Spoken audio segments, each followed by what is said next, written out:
Okay, another video. What you're about to see is an exploration of arpeggios from a holistic perspective. The usual approach to arpeggios is to start with triads. Naturally, start with triads and build up from there, because the triad is the basis of our harmonic universe in the diatonic system. But what about the big picture? What about the idea of arpeggios starting from the outside, starting from the forest and then to the trees, and say, what is the interval structure of every arpeggio across the entire system? How do arpeggios work?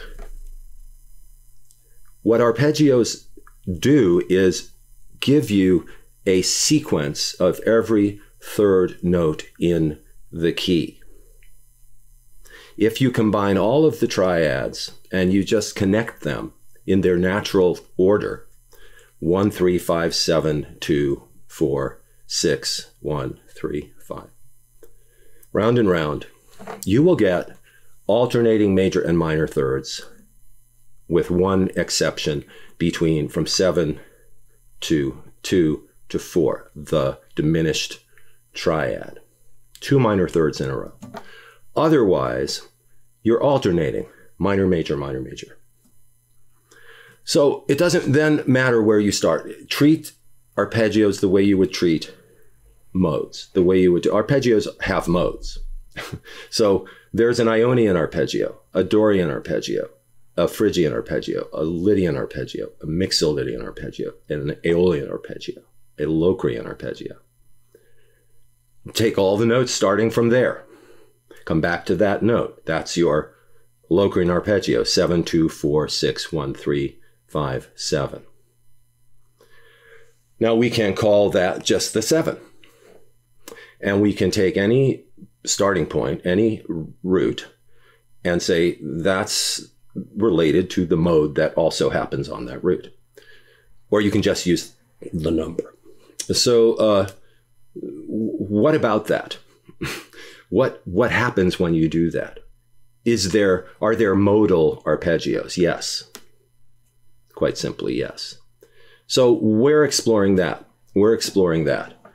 If you start on a minor third, follow that with a major third, follow that with a minor third, major, minor, major, minor, until you hit your root note again. What is that? That is a Dorian arpeggio. That is the 2. 2, 4, 6, 1, 3, 5, 7, 2. Minor, major, minor, major, minor, major, minor. Why don't we start with that? That's where it starts. Why does it start there? Because that's where things are the most symmetrical. That's where things are the most balanced. Why? Because if you start from 2, you will not pass through the diminished triad, because you are starting in the middle of the diminished triad on the 2, the center note of that triad, ending on the center note of that triad. The minor thirds are now pushed to the edges. And so now you have the diminished triad enveloping the arpeggio. So that's a mode, yeah?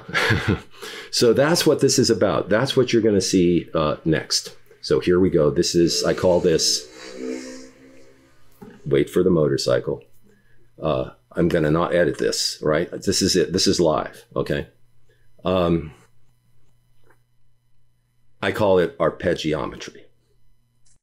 In arpeggiometry, we're going to be looking at the entire range of all of the arpeggios in a diatonic key. Starting off, we have 4 minor thirds and 3 major thirds. These minor thirds and major thirds are placed a fifth apart, and they can be connected to the diatonic modes as shown. We're going to add another third, and then we have a set of triads. 3 minor triads, 3 major triads, and 1 diminished triad. Adding another third, we end up with 3 minor sevenths, 1 minor 7 flat 5, 2 major sevenths and 1 dominant seventh. So you can see that the pattern is starting to divide into finer and finer divisions. 2 minor ninths, 1 minor flat 9, 1 minor flat 9, flat 5, 2 major ninths, and 1 dominant ninth. Adding an 11th, we have 2 minor 11ths, 1 minor 11 flat 9, minor 11 flat 5 flat 9, major sharp 11, major 11th, and dominant 11th. Whew, it's getting complicated. All right, now we have 13ths, minor 13, minor flat 13, minor flat 13 flat 9, minor flat 13 flat 5 flat 9, major 13 sharp 11, major 13th, dominant 13th, which brings us full circle back to the root of each arpeggio. Now let's hear the sound of each of these modal arpeggios.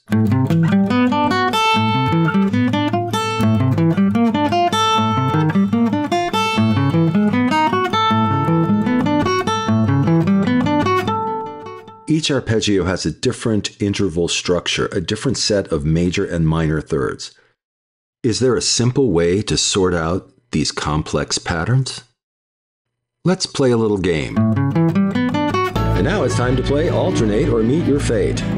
Each arpeggio has a chance to get to the top, from the root all the way up to the root again 2 octaves higher, as a series of thirds. However, in this competition, each arpeggio must alternate between major and minor thirds or be disqualified. Starting out, we have our 4 minor thirds and 3 major thirds. And as we know, when we add a third, we end up with 1 diminished triad, which of course is disqualified because it does not alternate between minor and major, but contains 2 consecutive minor thirds. This leaves 3 minor and 3 major triads. Next, we're going to rise to the 7th chord level, and now chord number 5, the dominant chord, not so dominant right now as it fades away. We are left with 3 minor sevenths and 2 major sevenths, and when we add the next degree to the 9th, number 3 has been disqualified. Number 3 is out of the running. So now we have 2 minor ninths, 2 major ninths, and what will happen next? Wow, the crowd is nervous. Which arpeggio will be the next to be eliminated? Who will it be? Number 1. Who would have thought? Number 1 has lost at the 11th level. We are now up to number 13. Who will 13 be unlucky for? Will it be number 2, number 6, or number 4? It is number 6. Number 6 has dropped away, and now it is between 2 and 4. 2 and 4. Which arpeggio will last the longest and maintain a continuous alternation between major thirds and minor thirds? Who will it be? Who will alternate, and who will meet their fate? And number 4 has failed. Number 4 has failed to alternate, and the winner is the Dorian Arpeggio number 2. And the Dorian Arpeggio walks away with the gold, setting the record for the most uninterrupted alternations in a single arpeggio.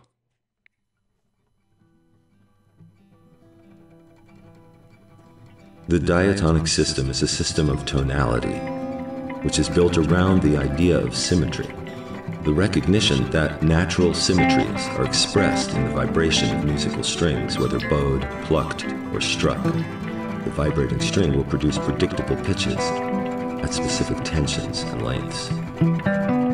The symmetry of these pitch relationships is the basis of musical systems, including the diatonic system, which has its roots in the ideas and formula attributed to Pythagoras some 2,500 years ago. The principles of moving harmony based on interval ratios, proportional motion of multiple melodic lines. Harmony happens when 2 melodies combine, interact in parallel in syncopation across time. You can see these paths of tonality as chordal movement, harmonic motion. The notes 1, 3, and 5, which form the tonic triad, are part of a continuum which extends outward from a tonal center. But where is that center, really? The diatonic tonal center is described as the tone to which all others lead.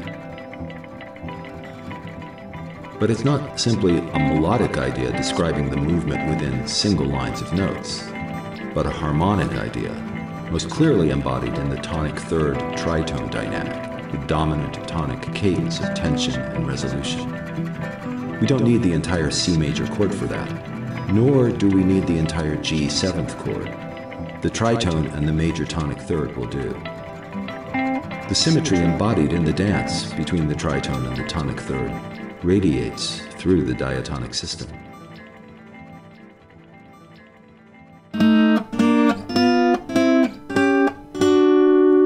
The palindromic symmetry between extended arpeggios are shared by their modes. Lydian is the palindrome of Locrian. Ionian is the palindrome of Phrygian. Mixolydian and Aeolian pair up.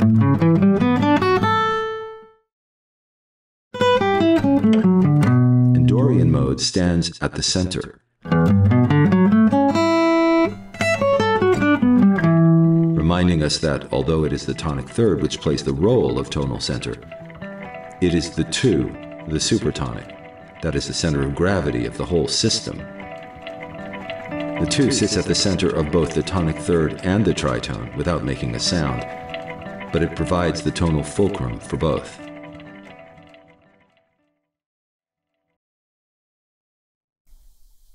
We have 7 big arpeggios, 7 arpeggios, each containing all of the notes of a given key, each with a different interval structure.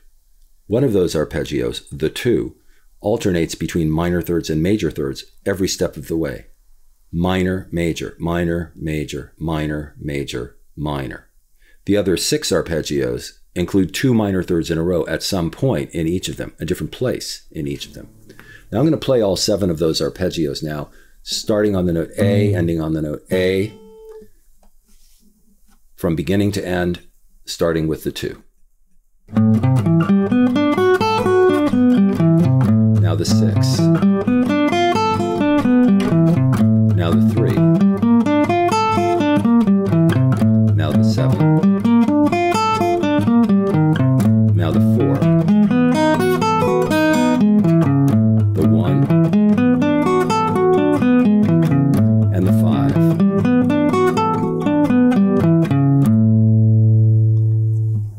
Now I played those arpeggios in a particular order. The 2, the 6, the 3, and the 7. All 4 of those arpeggios begin with a minor third. So I'm going to call that the minor group. Now, yeah, the 7 does include the diminished triad at the beginning because it starts on 7, it goes 7, 2, 4. But it begins with a minor third, so we're going to use that as the category, minor third arpeggios, minor third rooted arpeggios. And in each case, each one varied or differed in terms of the fingering pattern by the position of a single note from the previous one and to the next one. So the 2 includes the notes A, C, E, G, B, D, F sharp, A, starting on A, ending on A. The 6, A, C, E, G, B, D, F natural, A. They differ only by the position of one note on the fretboard, the note on the second string. As we go from the 2 to the 6 and one note position changes, the same thing will happen when we go to the next arpeggio, the 3, relative to the 6, and then the 7, relative to the 3. In each case, a single note position will change. And as we go from one arpeggio to the next, we keep most of what the previous arpeggio had in terms of its interval sequence. When we get to the next 3 arpeggios, these are the major rooted arpeggios. And of course, the major arpeggios each begin with a major third instead of a minor third. Otherwise, they follow the same basic logic as you go from one to the next, alternating by a single note. Now let's say you're in the key of G and you play a G major 7th chord and you want to improvise off that chord. Now, if you just play the arpeggio of the chord, root 3rd, 5th, 7th, and then continue to repeat that arpeggio again an octave higher, you've basically played this chord 3 times. if you descend through that arpeggio, once again, you've played the same chord 3 different ways. So using an arpeggio to improvise or embellish a chord, there's got to be a little more to it than that, right? So if we go and we add a 9th, we extend the chord a little further. If you were playing a scale off this chord, well, you'd hit all the notes of the key. So playing an arpeggio that uses all the notes of the key, not so strange. So root 3rd, 5th, 7th, 9th, 11th, 13th, and then the root again. Now we've done more than just simply repeat the notes of the chord. We've enhanced the chord, we've extended it, we've added to it. But we could go even further than that to really create some interesting effects. What if we take the root of the chord not from the low end, but from the high end, and we descend from there through 4 notes, say? That gives us a 7th arpeggio rooted in the lowest of those 4 notes. In this case, that note is A, and that is an A minor 7th arpeggio played as an extension of a G major 7th chord. And so those notes, even though they are the notes of an A minor 7th arpeggio, at this particular moment are functioning as embellishments or extensions to that original chord. And we have them leading into the chord rather than standing on their own as a separate chord. If we go to that A minor 7th and we arpeggiate that chord and add a 9th and descend to that note, we are now, again, enveloping the chord in its own extension. So the root up here, coming down through the arpeggio to there, stopping there, that gives us the 9th, which is the root of the next chord in the key. But again, at this moment, those 4 notes, which are a B minor 7th arpeggio, they're not functioning as a B minor 7th arpeggio. They are functioning as extensions of this chord. And so on. We get to B minor 7. That's the 3 of the key of G. And what does it have hanging from the top, from the B on the first string, descending as an arpeggio? It has a C major 7, which is the next chord in the key. If B minor 7 is 3, C major 7 is 4. And if we play that C major 7, we have yet another 7th arpeggio hanging from the top of that chord in the form of the D dominant 7, which is the 5 of G, etc., etc. Each chord can be arpeggiated down from the root through its extensions back into the chord. And in each case, each of those extensions will simply be the top note of the big arpeggio that we've already covered. That big arpeggio, of course, any 3 consecutive notes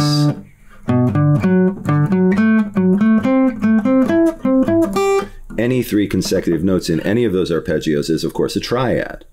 So triad, triad, triad, triad, triad, triad. We've got all the triads of the key inside of each of those. Well, the last one we have to go outside. We have to go an additional note up to get the 7th triad in that arpeggio. But they're all there, starting from the high note down.